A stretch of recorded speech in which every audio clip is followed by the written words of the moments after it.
presented by Unique Films. Unique Films. Unique Films. Music by Shams Jamil.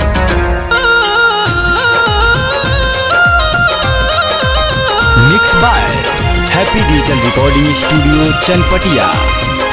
तोहर दी हम सीतम सहतानी हम ऐसे काहे तू कैलू जानू हो देख के हम के जखम ना लगैलू मरहम लागे छूट जाई परान हो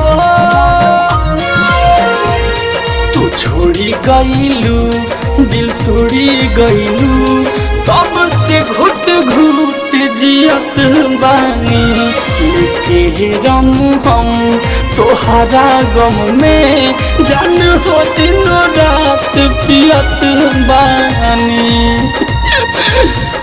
Music by Vaibhav Nissan.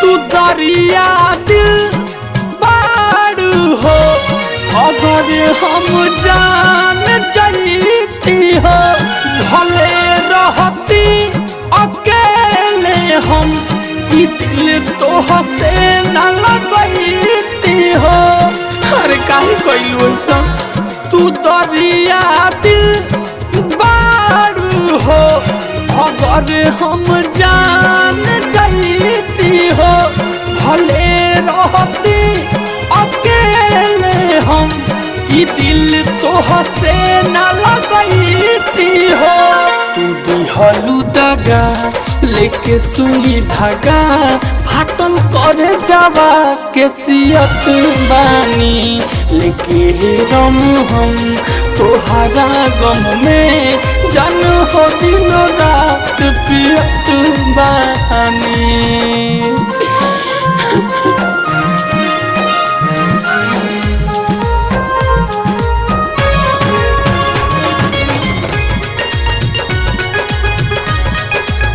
Happy Digital Recording Studio Chennai.